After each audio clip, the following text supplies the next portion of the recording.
কে কি মল ত্যাগ করছে, মূত্র ত্যাগ করছে, পদত্যাগ করছে, তাতে আমাদের কি যায় আছে? এটা তো হওয়ারই ছিল। ওরা যে এখনো 1.5 মাস ভোটের রেজাল্ট বেরোনোর পর এখনো যে ওদের নিয়ে আলোচনা হচ্ছে, এটাই কি যথেষ্ট নয়? আপনারা কি আশা করেছিলেন ওরা 5 বছর বিরোধী দলের ভূমিকা পালন করবে? এটা অত্যন্ত স্বাভাবিক ঘটনা, একটু দেরিতে হচ্ছে। আলাদা আলাদা দিনে করতে বেশি পেত, একদিনে করলো এদের মধ্যেও তালমিল নেই। আলাদা আলাদা দিনে করলো পার্টি খবরটা ভালো করে, আলাদা আলাদা দিনে করতো ভালো করে খবর।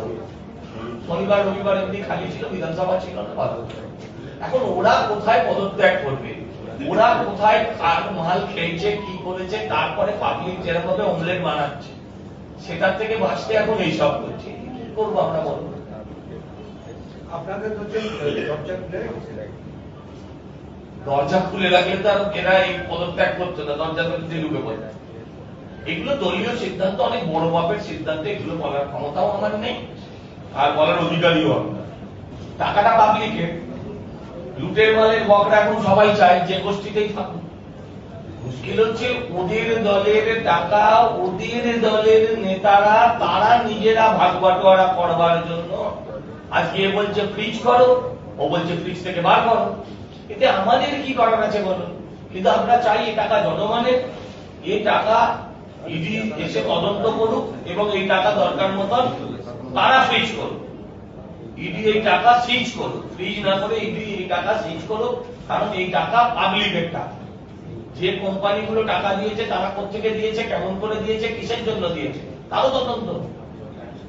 আজকে সকাল থেকে প্রচন্ড বৃষ্টি, কলকাতা পৌরসভার আপনি অন্যতম একজন সদস্য, সেক্ষেত্রে বৃষ্টির জমা জলের কিছু সমস্যা তো ইতিমধ্যে শুরু হয়েছে। দেখুন, নিশ্চয়ই জমা জলের সমস্যা আছে, আর এই জমা জলের সমস্যার পেছনে বিজেপি বা রাজ্য সরকারেরও কোনো হাত নেই।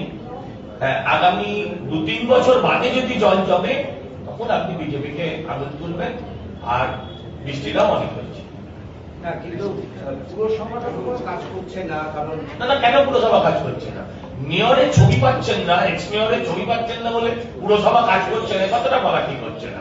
উনি ওই ছাতার মাঠ দিয়ে নর্দমা খুঁচিয়ে যদি কলকাতা পরিষ্কার করে দেওয়া যেত, তাহলে আর ওই সোয়ারেজ সিস্টেম, এত বড় ইনফ্রাস্ট্রাকচার রাখার কোনো দরকার ছিল না। সেই ছবি পাননি আপনি। পুরসভা পুরো কাজ করছে।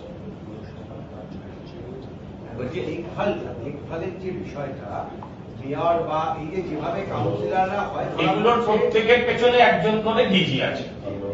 দেখভাল এখন সরকারি লোকেরা করছে, পলিটিক্যাল লোকেরা নয়, নির্বাচিত লোকেরা নয়, সরকারি লোকেরা করছে। এই প্রত্যেকটা ডিপার্টমেন্টের একজন করে ডিজি আছে, তারা করছে ব্যক্তিগত উদ্যোগে। আমরা যারা এখন আমাদের স্ট্যাটাসটা কাউন্সিলর কিন্তু এক্স তাও জানি না, আমরাও করছি। সেটা হচ্ছে আপনারা বারবার অভিযোগ করতেন সুদীপ বন্দ্যোপাধ্যায়ের বিরুদ্ধে, তিনি ক্যালকাটা বয়েজের একটা বিল্ডিং দখল করে রেখেছেন। সুরেন্দ্রনাথ কলেজে তার একটা অবাধ যাতায়াত ছিল, সেখানে ওই ধরা টাকা পয়সা পাওয়া যাচ্ছে। মানে আপনাদের পরবর্তী পদক্ষেপ কি? অনেকদিন হয়ে গেল, কালকের কথাটা আজকে আবার চালিয়ে দিতে পারে না। আমি নতুন করে আজকে কিছু বলবো না। কালকের কথাটা এই নিয়ে যা বলেছি সেগুলো আপনি ইচ্ছে চালিয়ে দেবেন। আমি আমার নতুন করে আজকে কিছু আর বলবো না, একই সাবজেক্টে কি বলবো। দিল্লির পর এবার কলকাতাতে বা এনসিপিআই তে যারা যোগ দিলেন তারা বৈঠক, এনসিপিআই পুরো নাম কি আমি জানি না, রেডিমেড পার্টি কিনেছে। আর তারা বৈঠক করলেন, সুদীপ বাবু বৈঠক করলেন, শতাব্দী রায়ের বাড়িতেই বৈঠক হলো, জুন মালিয়া, রচনা ব্যানার্জি এরা থাকতো। আমাদের কি ইন্টারেস্ট? আমাদের ইন্টারেস্ট, আমাদের কোনো ইন্টারেস্ট নেই। হ্যাঁ, মজা দেখছি, আপনারা প্রশ্ন করলে আচ্ছা ছাড়া কি উত্তর দেওয়ার আছে? বলছি যে দল পাল্টেছে তাদের মধ্যে, তাদের বিরুদ্ধে কি খুব মানুষের কমে গেল? ডিমছোড়া তাদের কি বন্ধ হবে মনে হচ্ছে না? মানুষ বলবে কদিন বাদে ফিরুক কলকাতা, এগুলো নিয়ে আমি উত্তর দেব। অভিষেক বন্দ্যোপাধ্যায় আজকে লোকসভার স্পিকারের সঙ্গে দেখা করবেন এবং আসল তৃণমূল, নকল তৃণমূল, এই সমস্ত বিষয় নিয়ে কারা আসল দেখাবেন। ওনার মুখের ভিতরে রাম লক্ষ্মণ সীতা বাস করে। উনি স্পিকারের কাছে যাবেন, উনি কাকে আসল বলবেন, কাকে নকল বলবেন, নিজের দলের লোক, নিজের চিঙ্গলে যেটা। কাল অব্দি হয়তো বলতো দাদা কাকু এসব বলতো, তাকে বলবে এখন নকলি মাল, সেটা ওদের ব্যাপার। এখানে আমি কি বলবো? কয়লা পাচার মামলায় প্রাক্তন ওসি বুদ্ধ থানা তাকে অ্যারেস্ট করবে, এইটা হচ্ছে ইন্টারেস্টিং খবর।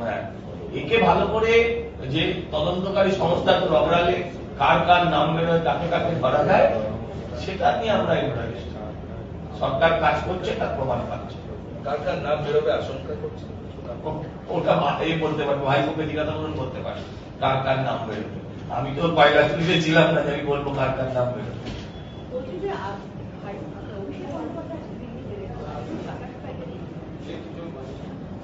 আপনারা জলসাঘর দেখেছেন? ছবি বিশ্বাস শেষ দিনও কিন্তু আগ্রা থেকে বাইজিএনে নাচ করবে, এটাই ছিল তার জীবনের শেষ ইচ্ছে।